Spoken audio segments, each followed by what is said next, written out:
Le 8 mars, nous célébrons la Journée internationale des droits de la femme. C'est une occasion de célébrer les réalisations des femmes et de rappeler les défis et les obstacles que nous rencontrons dans notre quête pour l'égalité des genres. Cette égalité essentielle à la mise en place de sociétés pacifiques, dotées d'un plein potentiel humain. L'un des enjeux majeurs de cette journée est de pouvoir mettre les réalités et les défis vécus par les femmes dans le monde au cœur de cette célébration. Ce soir, nous avons invité pour notre émission Kumuchamo, Madame Inès Kidasharira, une femme, une mère, une activiste et une influenceuse sur les réseaux sociaux en matière de protection des droits de la femme. Nous avons échangé sur un sujet qui nous tient à cœur, le divorce dans le contexte burundais. Le divorce existe depuis la nuit des temps. Cependant, nous observons une montée de divorces et de violences envers les femmes. À titre d'information, le centre Seruka, spécialisé dans la prise en charge des victimes de violences sexuelles basées sur le genre, a recensé ces derniers temps, sur une courte durée de décembre 2022 jusqu'à fin février 2023, 241 cas de victimes de viol. Parmi ces 241, 227 sont des femmes et 187 sont des mineurs. Dans ce même registre, 38 cas, dont 38 femmes, ont été accueillis dans ce centre après avoir subi de violences physiques, émotionnelles et économiques. Le divorce peut être une meilleure solution en cas d'abus. Nous dédions cette émission aux femmes victimes de féminicides au Burundi, en Afrique et partout dans le monde.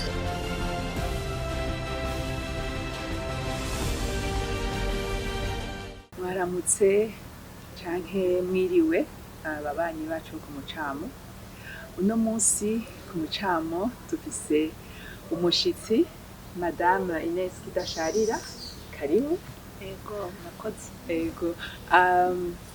Uno munsi dushaka kuganira ku bintu byinshi by'ubuzima. Ariko imbere yuko dutangura kuganira twashaka twibwire. Wabivuze nitwa Inès Kidasharira, mama w'abana batatu bakuze, profite 18 ans, hanyuma sanzwe nkora mu ishirahamwe ryigenga mu buzima bwa misi yose, aho kurikirana porogaramu isanzwe ikora mu bintu bijanye n'irondoka rijanye n'amagara meza. Hanyuma impande y'ivyo ndi umumenyeshamakuru, nabaye umumenyeshamakuru imyaka ishika 8, hama ndaharanira rwose kandi bijanye n'agateka k'abakenyezi. Nibaza ko novuga ivyo, abasanzwe dukunda ubuzima, ndakunda kuyaga. Yego. Ivyo vyo guharanira agateka k'abakenyezi mwabitanguye kuva ryari, ni iki catumye mutangura gukora ibintu nk'ivyo? Ndabitanguye kera, kuko ni ikintu namye numvamo, ni ikintu namye numva umenga hari ikintu gikenewe gukorwa ku bakenyezi. N'igihe nari mw'iradiyo niho nahereye stage nkiva mw'ishuri, ko na propoje ko twoshira ikiganiro c'abakenyezi, atakindi kivuga ibijanye n'abakenyezi. Ndakora mw'iradiyo Isanganiro. Jewe sindi mariye, narigeze kuba mariye, mugabo ntarahukanye ko babivuga mu Kirundi. Yego. Wabaye mariye igihe kingana iki? Nabaye mariye imyaka 13. Kuva officiellement c'est plus, mugabo disons duhamwe le temps ya séparation, ndari mariye kuva 2005 jusqu'à 2018. Hanyuma mugabo divorce yabaye prononcé muri 2021, donc 3 ans plus tard.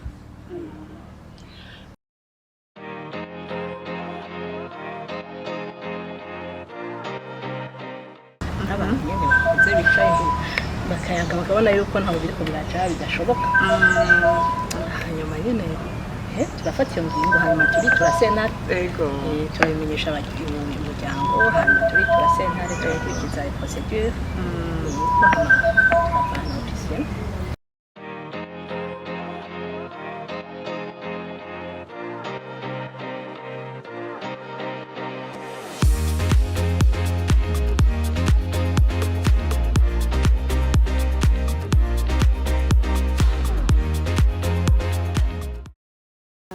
Icambere coco nuko mu Burundi umwana nuwase nuwiwabo wase Une société patriarcale. nuwiwabo wase urumva byumvikana ko ikintu ca mbere gitanga intumbero iyo hageze gutandukana nico ico kirazamo cane naho bavuga ngo amategeko ngo barabango ineza y'abana kenshi ico onye kiba kiri à l'arrière plan y'ibintu abantu barabibinye hama ikindi ca kabiri iyo neza y'abana bavuga baca baraba ufise uburyo kuraba ufise uburyo usanga kenshi ari abapapa kubera nibo bagize bakora nibo baba bafise uburyo buboneka abamama kenshi baranatinya gufata ubuzi busaba umwanya wabo cyane kugira ngo babe hafi y'abana iyo bitayeho abana babo abaheducation bake usanga bemera amafonction abasaba kumara umwanya munini kuvoyager baguma bafise impungenge z'abana rero ibyo bica bibashira ahantu baba bafise uburyo bukeya financièrement et partant baca bagira amahirwe make muri sentare yo gushobora kuronka abana ko babati abana twebwe turaba ineza yabo ari abana bari munsi y'imyaka 7 imyaka 7 bakiri batoya barahama mama wabo kuba bati baracakeneye mama wabo babafashiriza yego hama none baca umuvyeyi adashobora kubabeshaho bica bigenda gute ubundi se w'abana amusaba ko atanga pension alimentaire iyo ari wafise amakosa iyo ari wafise amakosa barabisaba gutanga pension alimentaire mugabo ubundi baza yuko ayogera amakosa tunayagira yategerezwa kwitanga kubera iyo pension alimentaire niyo gufasha abana siyo gufasha umugore niyo gufasha abana urumva effectivement avuga ati nibaze ndabafashirize ngaha anye nta gituma baja hariya anye kandi je ndiho aho mbaye nasanga bigoye ego naho bigoye kabisa ariko si ifo ko tuvuga yuko des fois n'abagore usanga bafise amakosa nta muntu n'umwe atoyakura amakosa ni general abantu twese gushika kuri ninde le très simple namara n'umwe adaze amakosa agenda n'umwe adaze amakosa nje gituma bashiraho amategeko bagasubira kayahinyanyura kubera yuko hari ibyaha biri subtil binyegeje bakayatunganya bagasubira bakayasubiramwo abati muri iki gihe tugezemo hari ibindi byaha byadutse hari nka cybercriminalité cyangwa ibindi bintu hari ibindi byaha biza biraza uko societe evolue no ituma amategeko yakira urumva rero ntuvuga ngo hari umugwi umwe ufite monopole y'amakosa icyo ni wita tout à fait bose barashobora kugira kuri amakosa mugabo nico gituma nico ciza ko amategeko ahaba akanakurikizwa mu bituma abantu batinya divorce hariho abatinya kutazosubira kuronka ubwo buzima bwo mu rugo turabona en général comme tu as dit turi muri société patriarcale umugabo umugore agiye biroroshe kataronka n'undi mugore kandi urabona aussi la population féminine il est plus élevée baranamwankuraje abati none uzorumundi uzorongora ryari baramwankuraje et pour l'autre côté c'est même pas envisageable aho batiyo ya umugore w'umupfasoni apira ibanga arihangana ucahe kandi ikindi naco nibaza ko n'amategeko nayo hari ikintu nibaza ko adatunganya neza ikintu adatunganya neza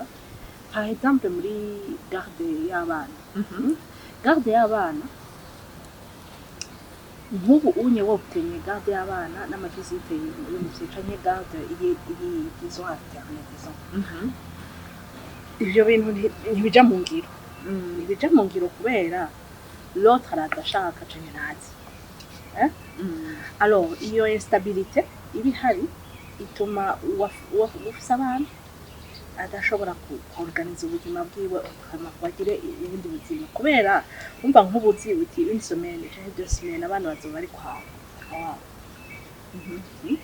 ufise iryo shaka ushobora gusubira kuorganiza ubuzima bwawe buti j'aurai 2 semaines sur le mois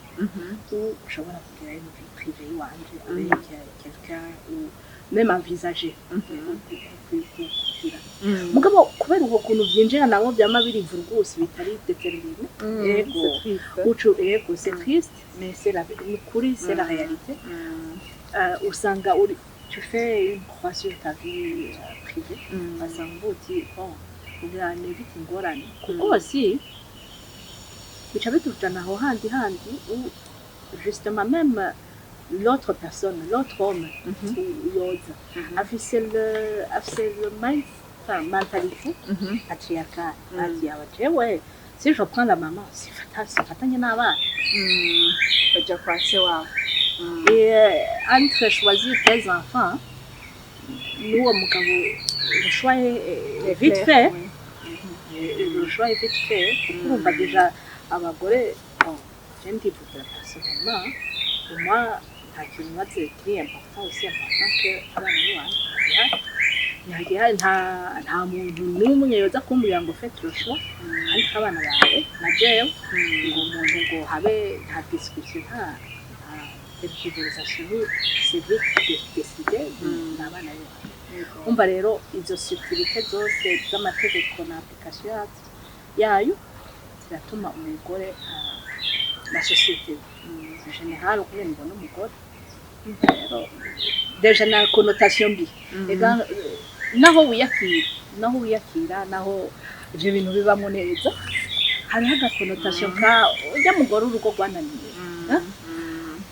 ntuvyakira kuko ubuzi soke tuyafe kugira urwo rugo rushobore kuhagara ubwo abantu ntuvyakira basanga barikumira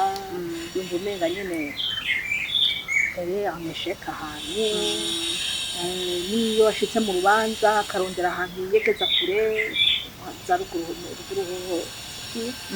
kabaho yiyegeza umugore yaho kandi umugore w'urugo rwananiye muri envirisemo kuko urumva muba mupanze umwe wese aba yiyashyura donc les dynamiques ziri un peu différent mugabo style usanga nyene hariho akantu nyene gakashi kari dur à assumer aussi pour certaines umugore w'ingari usanga w'ingari mais ubiravye c'est mieux que kugira problème z'ama stress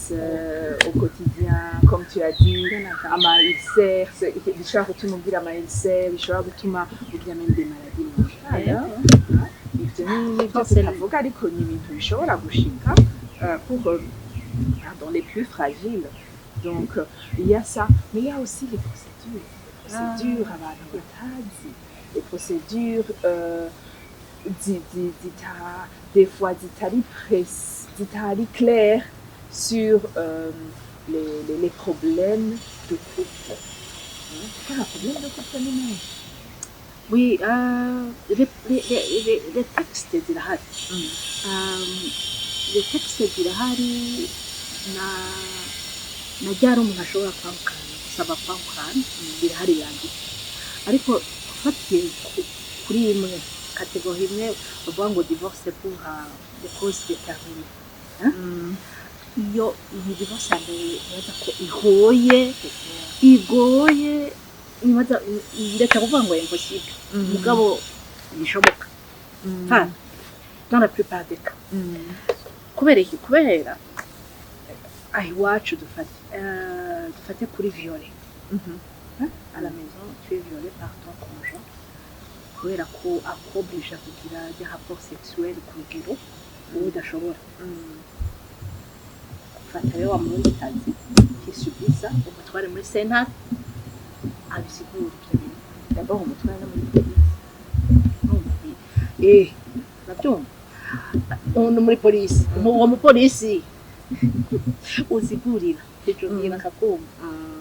il y a aussi des cas batashaka ko umudamu afata urumva akakobrija aho ngaturi ushaka kumponya akakwangira gufata contraceptive cesarienne ya mbere ya kabiri ya gatatu ya kane ivyo rero ivyo byari byoroshe gupuva yaba bari babizi yuko nkiyo ari une sorte de violence yaba abo bagore babibamwo bari babizi mugabo bari bazima ntavyo bazi kubera bazi yuko umugwayi ngari kuyavyarire avyarire umugabo bakumva ariko zubako hanyuma ikindi naco kigoye la violence psychologique ugiye bakubaza bati arasuma yego arataha yego aragukubita oya none uvuze ikibazo cyane jewe aranturubika ntukiri imbere y'abakozi yayiye bati uwa mugore wikinisha we twese nuko twubatse urumva ababize umutwe muto baraturura bagasara kubera yuko binaga yuko igitutsi cyangwa kankaniko cenye kubayumiriye niyo kintu ca mbere kibabaza gusumba gukubitwa fiziki uwo fata inkona akagukubita cyangwa agukubita bihera n'ingoga gusumba ibyo bintu bikunyengetera kwinjira bikabuza gusinzira mugabo nivyo bigoye aba psychologue bahari mu masenare nta iyo sensibilité bahari none gutu iwacu naza kose ukankamira gutuka il faut voir umuntu atanga icyo yaronse cyafise hariho ahora bivuga ngo nta keya iguha gute sahe naronse usanga ari ibintu bigoye cyane urumva nk'uwo mukenyezi wewe aba bamwe ati subirayo ntiyagukubita uzogaruka genda ni hamugaca ushira ko no urumva bica biba birebire kugira iyo procedure izohere muzozenguka hama bizofata na sensibilité y'uwo mushisha ariko arabumviriza mais c'est aussi la procédure aussi ça birakeneye umwanya umwanya none ukura hehe umwanya n'amahera n'amamoya yawe umuntu adafise amamoya menshi adafise umwanya mwinshi atabigenza biragoye n'ukuri naho novuga ngo biroroshe pour mon cas c'était plus ou moins facile byarafashe umwaka kandi c'était pas consentement mutuel byaranyemeye mugabo même là sinumva ko biremereye kubera umva biragusaba kuja kufata amasenare uretse akazi koko usaba ikonje usaba umwanya aho uri umuntu ariyangaje ahantu ibaze rero uri nko mu dandaza canke diriki umva gusiga ivyashara vyawe ukaja kwita abasentare ugira kenshi ariko usanga bigoye ama service de santé zirazimvye sa ico ni kimwe ama urokomana ama naho ufise umwavoka mujana muri sentare kurenguka urumva nta kuropresente donc le temps absolument yego ubu jena ite chance y'ukuntu life c'est boss à ce moment-là umugore qui comprend et j'étais assez ouverte pour lui dire na pour aller au séminaire ça va me prendre ma salle et tout kwerekana kwakapa cyane d'accord vas-y courage akaya courage numva ko ndi comprise c'est pas la chance de te donner absolument si abantu bose amaronka amawusi n'umuryango ukumva yuko baragutahura yuko iyo finalité wayishikiri et entre deux mots choisir le moyen donc ça c'est le moyen nukuri ntaba kuko abana barasigara bababaye naza ko baba baragusumba kubabona umwe ari ukwiwe undi ari ukwiwe batekanye gusumba kukubura bakabimfuza rero gukomera bakaraba ikibabereye umwe wese seye y'ukubabara canke ya douleur ntizisa hariho abashobora kwemera byinshi hariho abandi bikeya byonyine baremera gutwara umwe wese arakwiye kugira umugabo bakamenya yuko hariho ibihari bitunganijwe bashobora gufata ingingo bashaka gufata. Merci beaucoup Inès et à bientôt. Merci Nicole. Merci abo ku mucamo tuzosubira.